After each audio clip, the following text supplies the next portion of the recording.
Phanindra sir, ತಾವು ಹೇಳ್ತಾ ಇದ್ರೆ ಈಗ ಎಮರ್ಜೆನ್ಸಿ ಎಕ್ಸಿಟ್ಗಳಾಗಿರ್ಬೋದು, ಡೋರ್ಗಳಾಗಿರ್ಬೋದು, ಸುತ್ತಿಗೆ ಆಗಿರ್ಬೋದು, ಅಂದರೆ ಬಚಾವಾಗಲಿಕ್ಕೆ ಯಾವೆಲ್ಲ ರಕ್ಷಾ ಕವಚಗಳಿದಾವೋ ಅದು ಸರಿ, ಓಕೆ. ಬಟ್ ಅದನ್ನು ಹೊರತುಪಡಿಸಿ ಬಚಾವಾಗಲಿಕ್ಕೆ ಏನೆಲ್ಲ ಮತ್ತೆ ಆ್ಯಡ್ ಮಾಡಬೇಕು, ಅಂದರೆ ಏನೆಲ್ಲ ಮತ್ತೆ ಸುರಕ್ಷತೆಗೆ ಅವರು ತೆಗೆದುಕೊಳ್ಬೇಕು ಅಂತ ಹೇಳಿದ್ರೆ ಬೆಂಕಿಯಿಂದ ಪಾರಾಗಲಿಕ್ಕೆ? ಫಸ್ಟ್ ಆಫ್ ಆಲ್ ಯಾರ ಬಸ್ ಹತ್ಬೇಕಾದ್ರೆ ಬೆಂಕಿ ಆಹುತಿ ಆಗತ್ತೆ ಅಂತ ಯಾರು ಅನ್ಕೊಂಡು ಹತ್ತಿರೋದಿಲ್ಲ. ಹೌದು. ಆದ್ರೆ ಈ ಒಂದು ಪ್ಯಾಸೆಂಜರ್ ಆಗಿ ಬಸ್ ಹತ್ತೋ ಸಂದರ್ಭದಲ್ಲಿ ಇಷ್ಟು ವಿಚಾರ ತಿಳ್ಕೊಂಡ್ರೆ ಎಷ್ಟೋ ಘಟನೆಗಳನ್ನ ನಾವು ಪ್ರಿವೆಂಟ್ ಮಾಡಬಹುದು. ಅಪಾರ್ಟ್ ಫ್ರಮ್ ದಟ್ ಏನೋ ನಮ್ಮ ಕೈಲಿರೋದಿಲ್ಲ.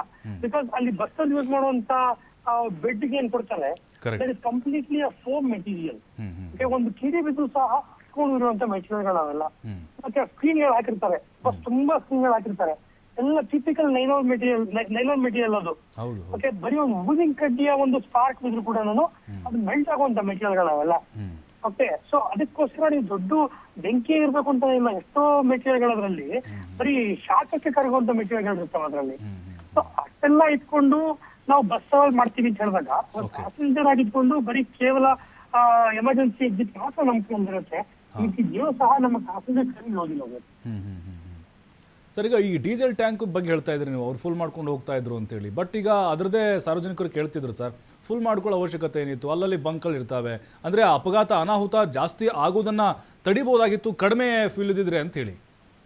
ಇಲ್ಲ ಇಲ್ಲ ಸರ್, ಆ ತರ ಏನಿಲ್ಲ. ಇದು ಯಾರು ಈ ತರ ಮಾತಾಡ್ತಿದ್ದಾರೆ, ಬಹುಶಃ ಅವ್ರಿಗೆ ಸ್ವಲ್ಪ ರೋಡ್ ಸೆನ್ಸ್ ಆಗಿರ್ಬೋದು ಅಥವಾ ಈ ಟ್ರಾವೆಲ್ ಸೆನ್ಸ್ ಕಡಿಮೆ ಅಂತ ಅರ್ಥ ಮಾಡ್ಕೊಳ್ಳೋಣ. ಯಾವುದೇ ಒಂದು ಗಾಡಿಗೆ ಟ್ಯಾಂಕ್ ಫುಲ್ ಕೆಪಾಸಿಟಿ ಏನ್ ಕೊಡ್ತಾರೆ ಅಷ್ಟು ಕೂಡ ಭರ್ತಿ ಮಾಡ್ಕೊಂಡು ಹೋಗುವಂತ ಒಂದು ಆಪ್ಷನ್ ಆ ವೆಹಿಕಲ್ ಹೋಗಿರುತ್ತೆ. ಮತ್ತೆ ವೆಹಿಕಲ್ ಸೇಫ್ಟಿ ಸ್ಟ್ಯಾಂಡರ್ಡ್ಸ್ ಕೂಡ ಅದೇ ರೀತಿಯಲ್ಲೇ ಇರುತ್ತೆ. ಈ ಒಂದು ಕೇಸಲ್ಲಿ ವೆಹಿಕಲ್ ಸೇಫ್ಟಿ ಸ್ಟ್ಯಾಂಡರ್ಡ್ಸ್ ಪ್ರಕಾರ ಏನು ಕಾಂಪ್ರಮೈಸ್ ಆಗಿಲ್ಲ. ಅಂದ್ರೆ ಹೇಳ್ತಾ ಬಸ್ ಬಗ್ಗೆ. ಓಕೆ, ಅಂದ್ರೆ ಹೇಳ್ತಾ ವೆಹಿಕಲ್ ಸೇಫ್ಟಿ ಸ್ಟ್ಯಾಂಡರ್ಡ್ಸ್ ಮ್ಯಾನುಫ್ಯಾಕ್ಚರರ್ ಬಗ್ಗೆ ನಾನು ಹೇಳ್ತಿರೋದು. ಅದು ಟ್ಯಾಂಕ್ಗೆ ಹೊಡೆದಾಗ, ಆ ಒಂದು ಸೈಡ್ ಆಂಗಲ್ ಇಂದ ಲಾರಿ ಬಂದು ಹೊಡೆದಾಗ ಆಬ್ವಿಯಸ್ಲಿ ಟ್ಯಾಂಕ್ಗೆ ಡೆಂಟ್ ಆಗೋ ತರ ಫೋರ್ಸ್ ಬಿದ್ದೇ ಬೀಳುತ್ತೆ. ಆ ಡೆಂಟ್ ಆಗೋ ತರ ಫೋರ್ಸ್ ಬಿದ್ದಾಗ ಒಳಗಡೆ ಸಿಕ್ಕಾಪಟ್ಟೆ ಪ್ರೆಷರ್ ಕ್ರಿಯೇಟ್ ಆಗತ್ತದು. ಆ ಬಂದಂತ ಪ್ರೆಷರ್ ಆಚೆ ಬರ್ಲಿಕ್ಕಿರುವಂತ ಏಕೈಕ ವೇ ಅಂತ ಕೇಳಿದ್ರೆ ಆ ಲಿಡ್ ಓಪನ್ ಮಾಡ್ಕೊಂಡ್ ಬರೋದಾಗಿರ್ಬೋದು ಅಥವಾ ಡೀಸೆಲ್ ಟ್ಯಾಂಕ್ ಬರ್ಸ್ಟ್ ಆಗುವಂತ ಒಂದು ಸಾಧ್ಯತೆ. ಬರ್ಸ್ಟ್ ಡೀಸೆಲ್ ಇದ್ದ ಕಾರಣಕ್ಕೋಸ್ಕರ ಎಲ್ಲ ಕಡೆ ಹರಡ್ಕೊಂಡಿದೆ. ಮತ್ತೆ ಸ್ಪಾರ್ಕಲ್ ಇದ್ದ ಕಾರಣಕ್ಕೋಸ್ಕರ ಬೆಂಕಿ ಹತ್ಕೊಂಡಿದೆ. ಡೀಸೆಲ್ ಕೆಪಾಸಿಟಿ ಎಷ್ಟಿದ್ರು ಸಹ ಒಂದು 10 ಎಲಿವೇಟರ್ ಇದ್ರೂ ಕೂಡ ಈ ಒಂದು ವಿಚಾರ ಇದೇ ರೀತಿ ಆಗಿರೋದು ನಿಜ. ಸರ್, ಇನ್ನೊಂದು, ಈಗ ಪ್ರಯಾಣಿಕರ ಒಂದು ಸೇಫ್ಟಿ ಬಗ್ಗೆ ನಾವು ನೋಡೋದಾದರೆ, ಅಂದರೆ ಇನ್ನೂ ನಮ್ಮಲ್ಲಿ ಈ ಮಾಡಿಫೈ ಆಗಿ ಕೆಲವೊಂದಿಷ್ಟು ನೋಡ್ತಾ ಇದ್ದೀವಿ, ಬಹಳ ನಿರ್ಲಕ್ಷ್ಯದಿಂದ ಬೇಜವಾಬ್ದಾರಿಯಿಂದ ನಡೆದುಕೊಳ್ತಾ ಇದ್ದಾರೆ. ಹಾಗಾಗಿನೇ ಮೊದಲು ಈಗ ಕೆಲವೊಂದಿಷ್ಟು ಅಲಾರಾಮ್ಗಳು ಹೊಡ್ಕೊಳ್ಳುತ್ತಂತೆ, ಕೆಲವೊಂದು ಬಸ್ಗಳಲ್ಲಿ ಇರೋದಿಲ್ಲ, ಅಥವಾ ಬೆಂಕಿ ತಾಂತ್ರಿಕವಾಗಿ ಏನೋ ಅಲ್ಲಿ ಬೆಂಕಿ ಹೊತ್ಕೊಳ್ಳುತ್ತೆ, ಅದನ್ನು ಆರಿಸುವಂಥ ಕೆಲವೊಂದಿಷ್ಟು ಇಕ್ವಿಪ್ಮೆಂಟ್ಸ್ ಕೂಡ ಇದಾವಂತೆ. ಬಟ್ ಇನ್ನೂ ಇದು ಪರಿಣಾಮಕಾರಿ ಆಗಬೇಕಂತ, ಅಂದರೆ ಎಸ್ಪೆಷಲಿ ಬೆಂಕಿ ವಿಚಾರದಲ್ಲಿ. ಸಣ್ಣ ಪುಟ್ಟ ಫೈರ್ ಆದ್ರೆ ಸರ್, ಬಸ್ ಅಲ್ಲಿರುವಂತ ಎಕ್ವಿಪ್ಮೆಂಟ್ಸ್ ಸರ್ವೇ ಸಾಮಾನ್ಯ ಸಾಕಾಗಿರುತ್ತೆ. ಅದು ಈ ತರ ಘಟನೆಗಳು ನಡೆದಾಗ ಫಸ್ಟ್ ಆಫ್ ಆಲ್ ಆ ಬಸ್ ಸ್ಟಾಫ್ ಗಳಿಗೆ ಅಂತ ಎಕ್ವಿಪ್ಮೆಂಟ್ ಆಪರೇಟ್ ಮಾಡ್ಲಿಕ್ಕೆ ಬರುತ್ತಾ ಇಲ್ವಾ, ಟ್ರೈನಿಂಗ್ ಕೊಟ್ಟಿದ್ದಾರ ಇಲ್ವಾ, ನಮಗ್ ಗೊತ್ತಿರೋದಿಲ್ಲ.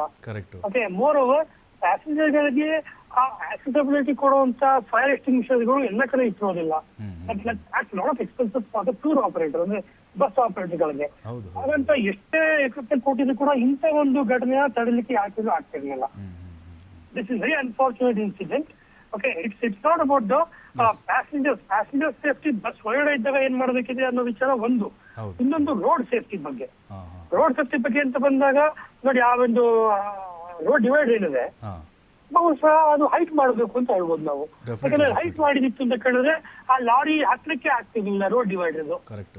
ಇದೇ ರೀತಿ ಘಟನೆ ಒಂದು ಸ್ವಲ್ಪ ದಿನಗಳ ಮುಂಚೆ ಒಂದು ಇಡೀ ಫ್ಯಾಮಿಲಿ ಜಖಮ್ ಆಗ್ಬಿಟ್ಟು ಸತ್ತೋಗಿದ್ರು 5 ಜನ. ವೋಲ್ವೋ XC90 ವೆಹಿಕಲ್ ಅಲ್ಲಿ ಒಂದು ಕ್ಯಾನ್ಸರ್ ಬಂದು ಗಾಡಿ ಮೇಲೆ ಬಿದ್ದು ಸತ್ತೋಗ್ಬಿಟ್ರು. ಅದು ಕೂಡ ಇದೇ ರೀತಿ ರೋಡ್ ಡಿವೈಡರ್ ಹಾಕೊಂಡ್ಬಂದು ಮಾಡಿದ್ದಲ್ವಾ ಅದು. ರೋಡ್ ಡಿವೈಡರ್ ಹೈಟ್ ಏನಿದೆ is that as per the NHAI standards ಅಥವಾ ಹೈವೇ ಸ್ಟ್ಯಾಂಡರ್ಡ್ಸ್ ಪ್ರಕಾರ ಈಸಿಯಾ ಅಂತ ಚೆಕ್ ಮಾಡ್ಬೇಕಿದೆ.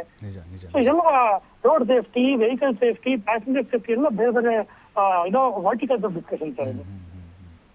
ಎಸ್, ನಿಜ. ಉಪಯುಕ್ತವಾದಂಥ ಮಾಹಿತಿನ ತಿಳಿಸ್ಕೊಟ್ರಿ ಫಣೀಂದ್ರ ಸರ್. ಥ್ಯಾಂಕ್ ಯು ನಿಮಗೆ.